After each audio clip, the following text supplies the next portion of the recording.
ஓம் மங்களேஷாய வித்மகே சண்டிகா பிரியாய தீமகி தன்னோ சம்ஹார பைரவ பிரச்சோதயாது. நெக்ஸ்ட் ஜென் ஆஸ்ட்ரோ நேயர்கள் அனைவருக்கும் ஆஸ்ட்ரோ பூர்ணாவின் அன்பார்ந்த வணக்கங்கள்.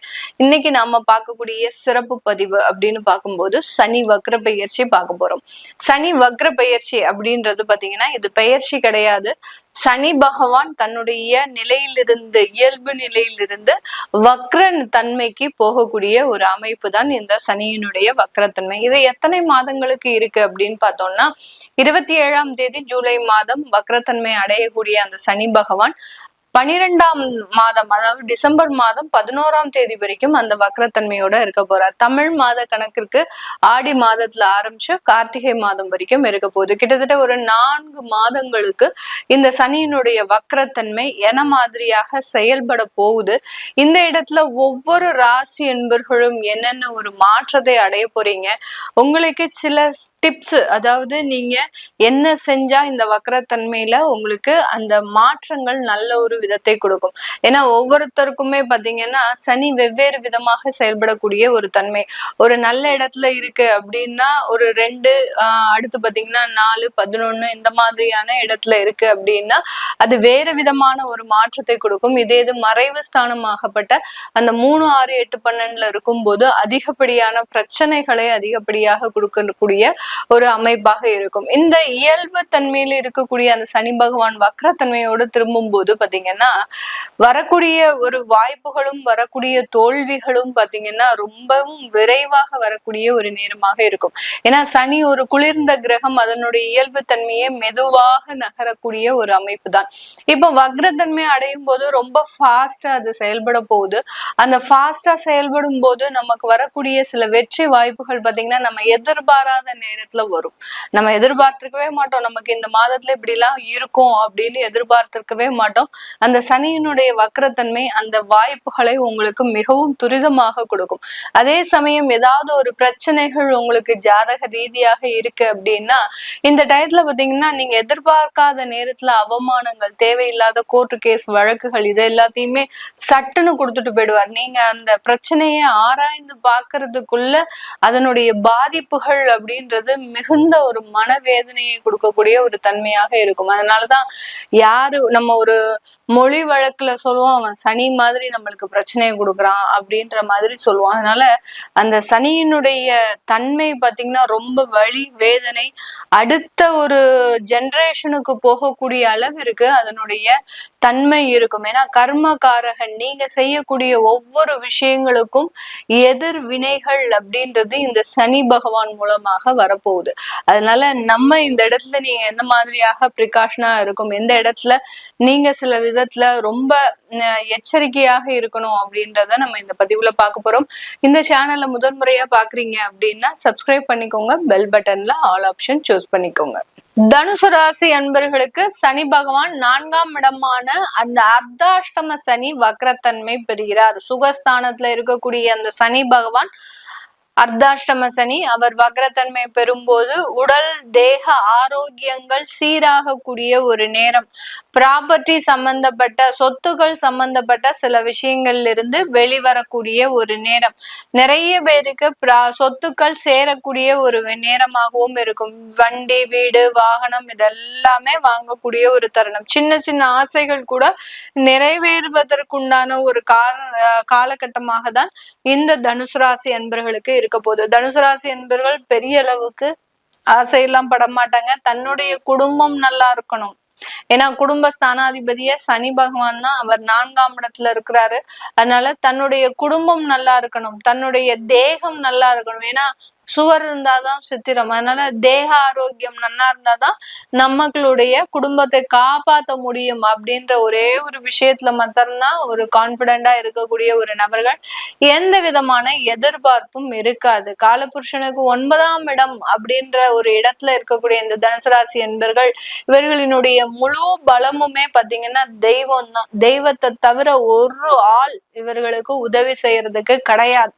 அப்படியே உதவி செய்யறதுக்கு வந்தாலும் இருந்தாலும் இவர்களை பார்த்து பொறாமப்படக்கூடிய நபர்களாக தான் வருவாங்களே ஒழிய இவர்களுக்குன்னு சில பேர் ஹெல்ப் பண்றதுக்கு யாருமே வரமாட்டாங்க. அந்த அளவுக்கு தனிமையிலேயே தன்னுடைய வாழ்க்கையை நடத்தக்கூடியவர்கள் இந்த தனுசு ராசி என்பர்கள். தனுசு ராசி என்பர்களை பொறுத்த மட்டுக்கும் பாத்தீங்கன்னா நிறைய இடத்துல எந்த விதமான ஒரு எதிர்ப்புகளையும் சமாளிக்கக்கூடிய ஒரு அமைப்பு வாய்ந்தவர்கள், எந்த விதமான சவால்களையும் சமாளிக்கிறதுக்கு உண்டான ஒரு அமைப்பு வாய்ந்தவர்கள். வில்லம்பு எதிர்த்து போராடிதான் ஆகணும், வேற வழியே கிடையாது. அந்த வலியும் வேதனையும் எவ்வளோ இருந்தாலும் சரி அதை எதிர்த்து போராடி வெற்றியை பெறணும் அப்படின்ற ஒரு வைராக்கியம் இருக்கும். அந்த வைராக்கியம் தான் இவர்களை உச்சத்திற்கு கொண்டு போகக்கூடிய ஒரு நேரமாக இருக்கும். இந்த சனி வக்ரத்தன்மை அப்படின்றது முழுமையான ஒரு மாற்றத்தை கொடுக்க போகுது. ஏன்னா உங்களுடைய ராசியையே அந்த சனி பகவான் 10ஆம் பார்வையாக பார்க்கிறார்.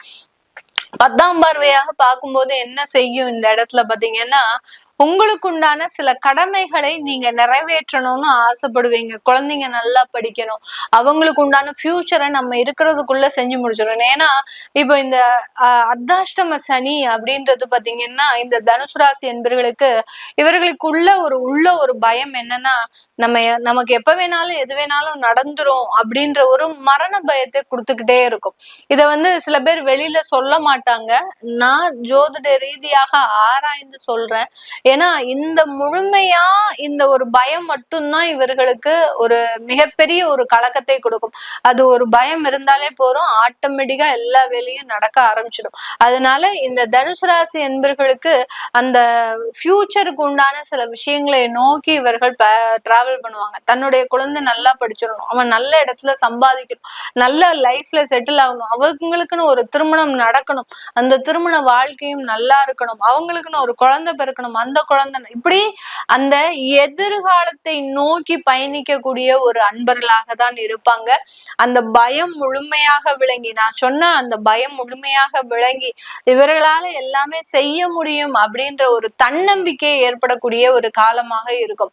தன்னை நம்பி தன்னுடைய குடும்பம் இருக்கணும், அந்த குடும்பத்துக்காக நான் உழைக்கக்கூடிய ஒரு நபராக இருக்கணும் அப்படின்ற மாதிரியாக ஒரு போல்டு டிசிஷன் எடுத்து நடமாடக்கூடிய ஒரு நேரமாக தான் இந்த தனுசு ராசி என்பவர்களுக்கு இருக்க போகுது. அதுதான் அந்த கர்மஸ்தானம். தனக்குண்டான கடமைகளை முழுமையாக செய்யணும்னு ஆசைப்படக்கூடியவர்கள் இந்த தனுசு ராசி என்பவர்கள். அடுத்து உங்களுடைய ராசிக்கு 10ஆம் இடத்தையும் பார்வையிடுகிறார். 7ஆம் பார்வையாக 10ஆம் இடத்தை பார்க்கறதுனால தொழில் ஸ்தானம் நல்ல வலு பெற போகுது. தொழில இருக்கக்கூடிய சில நெகட்டிவான விஷயங்கள் கலைந்தெடுக்க போறீங்க. அடுத்த தொழில இருக்கக்கூடிய பார்ட்னர்ஷிப் விஷயங்களும் உங்களுக்கு முழுமையான ஒரு மாற்றத்தை கொடுக்க போகுது. அடுத்து பாத்தீங்கன்னா இந்த தொழில இருக்கக்கூடிய லாபங்களும் அதிகரிக்கக்கூடிய ஒரு நேரமாக தான் இந்த தனுசு ராசி என்பவர்களுக்கு இருக்கும். இந்த தனுசு ராசி என்பவர்களுக்கு இவர்களினுடைய 6ஆம் இடத்தை அந்த சனி பகவான் வக்ரத்தன்மையோட பார்க்கறதுனால கடன் சம்பந்தப்பட்ட சில பிரச்சனைகள் மறையக்கூடிய ஒரு நேரம். கடன் தொந்தரவுகள், ஏற்கனவே கடன் வாங்கினவங்க திடீர்னு இருந்தாப்புல பிரச்சனை பண்ணுவாங்க. இதனால அவமானங்கள், தேவையில்லாத சண்டை சச்சரவுகள் இதெல்லாமே ஏற்படும். அது எல்லாமே மறையக்கூடிய ஒரு நேரம். இதனால ரொம்ப மன வேதனையோ அடையறதுக்கு உண்டான ஒரு நேரம் கிடையாது. வெளியூர் வெளிநாட்டுல இருக்கிறவங்களுக்கு மருத்துவ படிப்புகள் சம்பந்தப்பட்ட சில விஷயத்துல இருக்கக்கூடியவர்களுக்கு நல்ல ஒரு வளர்ச்சிகள் இருக்கிறதுக்கு உண்டான ஒரு நேரமாக தான் இருக்கும். மருத்துவத்துறையில ஒரு நல்ல சிறந்த சாதனையை அடைவதற்குண்டான ஒரு நேரமாக இருக்கும்.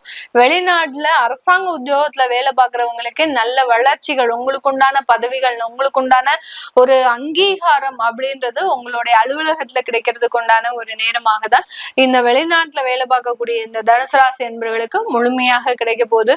அதே மாதிரி மிடில் ஈஸ்ட்ல, அதாவது துபாய், இந்த மாதிரியான எண்ணெய் கிணறுகள் இருக்கக்கூடிய இடத்துல வேலை பார்க்கக்கூடிய இந்த தனுசு ராசி என்பவர்களுக்கு நல்ல ஒரு பொருளாதார உதவிகள் அப்படின்றது கண்டிப்பாக கிடைக்கும். பொருளாதார நெருக்கடிகள்ல இருந்து நீங்க வெளியில வரக்கூடிய ஒரு நேரம்.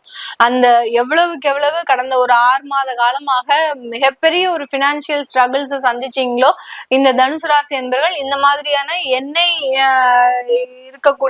கிடங்குகள் இருக்கக்கூடிய அந்த கண்ட்ரியில இருக்கக்கூடியவர்களுக்கு, UAE போன்ற கண்ட்ரில எல்லாம் இருக்கக்கூடியவர்களுக்கு நல்ல ஒரு சேஞ்சஸ் அப்படின்றது, பினான்சியல் ஸ்ட்ரகிள்ஸ் அப்படின்றது முழுமையாக குறைய அமையக்கூடிய ஒரு நேரம். இந்த தனுசு ராசி என்பர்கள் சில உடல் ரீதியான பிரச்சனைகள், மன ரீதியான பிரச்சனைகள், உடல் உழைப்புகள் வீணா போகக்கூடிய ஒரு தருணம், இதெல்லாத்தையுமே கடந்து வர்றதுக்கு நாங்க செய்ய வேண்டிய பிராயச்சித்தம், நாங்க செய்ய வேண்டிய பரிகாரம், இந்த வக்ர காலகட்டத்துல என்ன செய்யணும் அப்படின்னா, நீங்க என்னவுமே செய்ய வேண்டாம். உடம்புக்கு நல்ல எண்ணெய் தடவி குளிங்க. அதாவது அந்த சனி நீராடு அப்படின்னு சொல்லுவோம் இல்லையா, எண்ணெய் தேய்ச்சு குளிக்கும் போது அதுல இருக்கக்கூடிய நெகட்டிவான விஷயங்கள் குறையுது. அதனாலதான் நம்ம அந்த எண்ணெய் தேய்ச்சி குளிக்கிறது அப்படின்ற ஒரு பழக்கம் சனிக்கிழமை அன்னைக்கு நம்மளுடைய முன்னோர்கள் வச்சிருந்தாங்க. எவ்வளவுக்கு எவ்வளவு நீங்க தீங்கு செஞ்சிருந்தாலும் அந்த எண்ணெய் தேய்ச்சி குளிக்கும் போது அதற்குண்டான சில விஷயங்கள் அப்படின்றது அதன் மூலமாக கரைந்து போகக்கூடிய ஒரு நேரம். அதனாலதான் அந்த சனியினுடைய பீடன்னு சொல்லுவாங்க. ஜென்ரலா அந்த காலத்துல நம்மளுடைய முன்னோர்கள் பிடிச்ச சனி பீடை இந்த எண்ணெய் தேய்ச்சி குளிக்கிறதுனால உனக்கு போகட்டும் அப்படின்னு சொல்லி சின்ன பசங்களை அந்த மாதிரியாக சொல்லி குளிக்க வைப்பாங்க. அந்த மாதிரியாக இந்த அர்த்தாஷ்டம சனியில இருக்கக்கூடிய இந்த தனுசு ராசி என்பர்கள் நீங்க கோயிலுக்கு போய் வழிபாடு பண்ணணும் இல்ல, நீங்க எந்த தெய்வத்தையும் வீட்டுல வழிபாடு பண்ணணும்னு இல்ல, சனிக்கிழமை எண்ணெய் தேய்ச்சி குளிங்க. இதை செஞ்சிட்டீங்க அப்படின்னாலே ஆட்டோமேட்டிக்காக உங்களுக்கு இருக்கக்கூடிய சில விஷயங்கள் மாற்றத்தை அடையிறதுக்கு உண்டான ஒரு நேரம், ஒரு பிரிஸ்க் கிடைக்கும், ஒரு சுறுசுறுப்பு கிடைக்கும், ஒரு மந்தத்தன்மை நீங்கிறதுக்கு உண்டான ஒரு டைமா தான் இருக்க போகுது. உங்களுடைய ஜாதகத்தை முழுமையா பார்க்கணும் அப்படின்னு விருப்பப்படுறவங்க கீழே இருக்கிற நம்பருக்கு வாட்ஸ்அப்ல அப்பாயின்மெண்ட் வாங்கிக்கிட்டு நீங்க கன்சல்ட் பண்ணிக்கலாம். உங்களிடமிருந்து விடைபெறுவது உங்கள் ஆஸ்ட்ரோ பூர்ணா. நன்றி, வணக்கம்.